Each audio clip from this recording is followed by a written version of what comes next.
If you have a milkshake, and I have a milkshake, and I have a straw, there it is. My straw reaches across the room and starts to drink your milkshake. I drink your milkshake. I drink it up!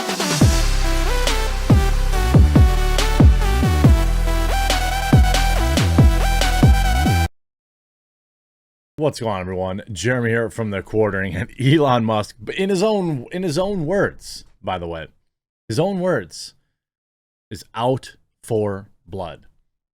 He has been on the receiving end of what it's like to come out against the establishment, both mainstream media and, of course, Democrats, having his stock receive all sorts of weird decertifications after saying he's voting Republican, which hurt his stock price, cost him billions of dollars.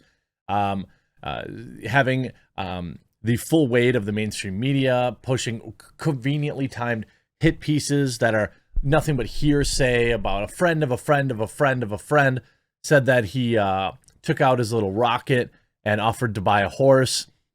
Even if it happened, you know, why were they sitting? Why was this not news for the last 2 months? Why wasn't this not news for the last, ever since he was going to buy Twitter? Why is it only news after he said that he's going to buy Twitter and that he's going to vote Republican? Interesting question to ask. Well, he is striking back in his own terms, writing yesterday in like literally, Elon is out for blood now. Love to see it. He replies, I am indeed out for blood. And this is the really the culmination of several instances. You saw here where he launched this. Tesla is building a hardcore litigation department where we directly initiate and execute lawsuits. The team will report directly to me. Please send 3 to 5 bullet points describing evidence of exceptional ability. justice@tesla.com. My commitment: we will never seek victory in a case against us, even if we will probably win. We will never surrender, settle an unjust case against us, even if we will probably lose. Please include links to the cases you have tried. Looking for hardcore street fighters, not white shoe lawyers like Perkins or Cooley who thrive on corruption. There will be blood. I mean, it is actually insane. I mean, bullet points for the attorney. I mean, you see here, there's all sorts of these now random lawsuits that are popping up. This was back in December 2021. You know, everyone's trying to get a bite of the pie right now, and Elon's kind of sick of it. You know, it's a little, I understand exactly where he's coming from, and he's getting, you know, absolutely railed by corrupt people, and he's probably the only one with enough money to push back against it. Elon Musk blasts the Biden administration and Democrats on Twitter over hate sidelining of Tesla. Tesla CEO Elon Musk on Friday blasted the Biden administration and Democrats on Twitter as the world's richest person doubled down on his vow to vote for Republicans. Quote, or Musk in a tweet accused Biden administration of doing everything it can to sideline and ignore Tesla despite its dominance in the EV industry. Oh, it's absolutely true. The guy talks about GM's electric vehicles, and he's doing promo filmings for Ford's. I think it was Ford. And like, none of these would even exist if it weren't for Tesla. Like, that's just the facts.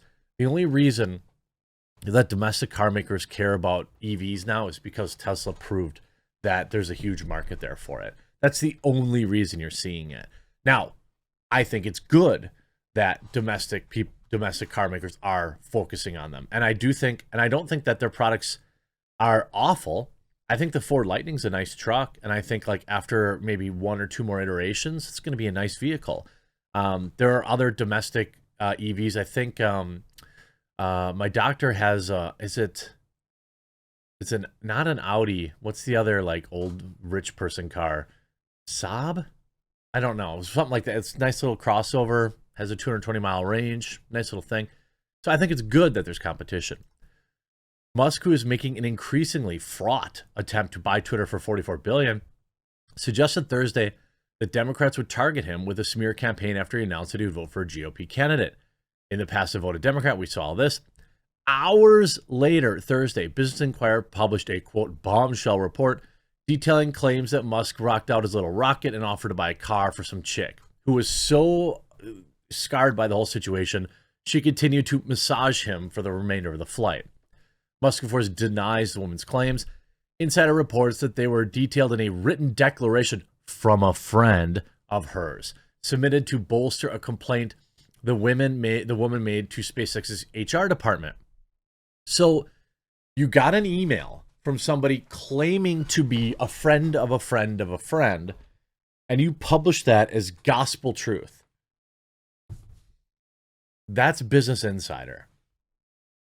Musk denied the woman's claims.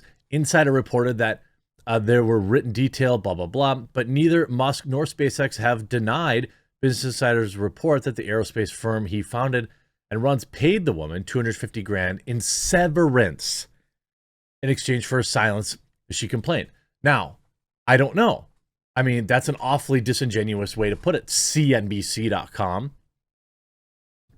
Musk wrote in a tweet, "The attacks against me should be viewed through a political lens." We talked about that on Thursday after Musk tweeted that he expected dirty tricks and campaign against me following his announcement that he would vote Republican. Democratic podcaster Jon Favreau fired back at Musk. I mean, is that the Disney?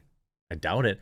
"Hey, man, if you want to support a bunch of electric vehicle hating climate deniers, that's on you," tweeted Favreau, who is a speechwriter for former President Barack Obama. "Well, I voted Republican and I love EVs. I've been a Tesla owner since like the beginning.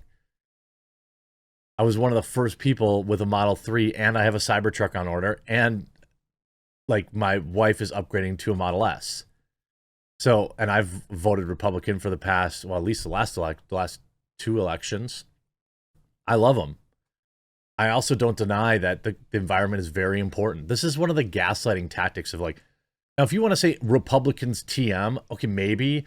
I don't consider myself a Republican TM. I consider myself a free thinker who has voted both Democratic and Republican, as well as Libertarian in my days. But the environment is very important to me. I think everyone should be, recycling, reducing as much waste as they possibly can. I support the government subsidizing companies that will help make the air cleaner.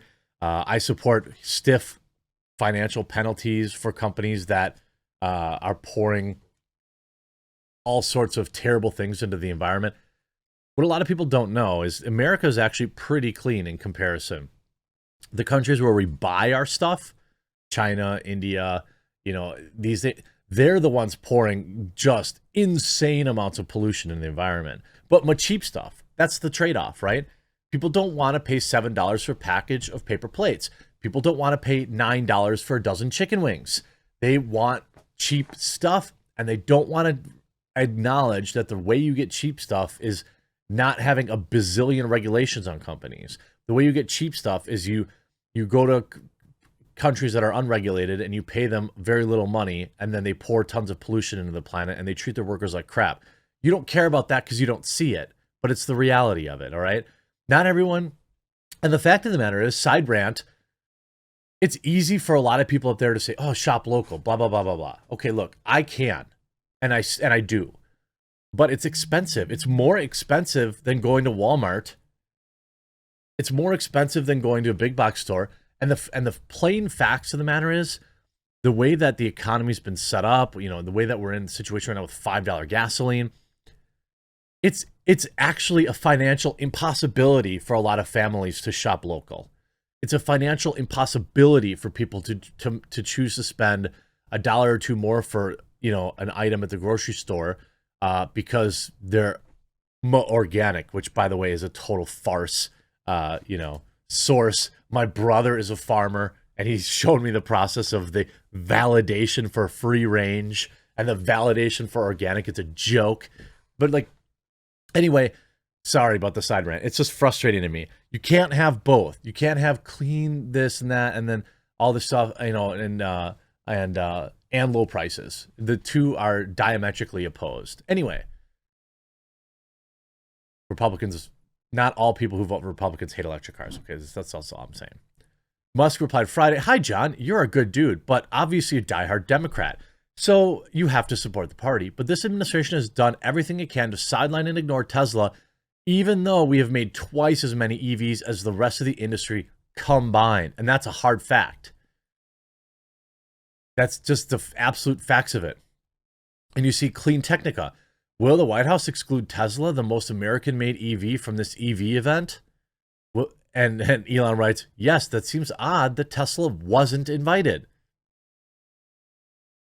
It was reported Friday that Biden had no immediate plans to invite Elon Musk to the White House meetings with corporate leaders. Musk told CNBC in emails in the same month that Biden was ignoring Tesla in favor of giving attention to legacy automakers. The notion of a feud is not quite right. Biden has pointedly ignored Tesla at every turn and falsely stated that the public GM leads the electric car industry. That's also a fact. When in fact, Tesla produced over 300,000 electric vehicles last quarter and GM produced 26. Musk said in the email at the time. Last month, Musk GM CEO Mary Barra and other top auto executives met with senior Biden administration officials about EV charging stations. And then this on top of Elon absolutely going after Hillary Clinton directly, going after the CEO. My concern right now is that Elon might be fighting too many battles, a battle on too many fronts. And we've seen this historically not work out. He's literally trying to take over Twitter, take on the establishment media, and now he's like, why don't I screw with Hillary Clinton too? Just I love you, buddy. I'm a supporter of your products. I'm a Starlink customer. I'm a Tesla customer. I'm not like a weird cultist about it. If you don't like Tesla, that's fine. I don't own one because I think they're saving the environment. I own them because they're super fast and they're fun to drive. Okay. But maybe, and he's going after the ESG, by the way, which, delisted Tesla. There's all sorts of stuff going on here that is he's got a lot of battles going on. I'll continue to cover it right here on this channel. If you can, please do click that red subscribe button down below if you haven't subscribed yet. Definitely in a bit of a hole here with YouTube, and I would greatly appreciate it. And I'm going to leave a link, by the way. I'm not going to tell you to buy any coffee or anything like that. If you've received your product from me, please do take a picture and leave a review. We already have 192 reviews, and with obviously photographic evidence of people that are buying the product and enjoying the product. We have, 7 different coffees, 3 different hot cocos. We've got 5 teas coming in about 10 days right now. I just want you to check out the reviews. And then if you like them, maybe pick up a product or two. And if you have received it and you haven't left your review, please take some time this weekend to do that. It's so crucially important, right down to the individual mugs. If you just bought a mug or a K-Cup filter or whatever, leave a review for that. This is a crucial time in the business where we need to prove that, hey, we're actually legit. We're sending this stuff out. You can see all these people with the products, so I'm serious. It just goes on and on and on. So check that out. I hope you enjoyed this video. We'll talk to you again real soon.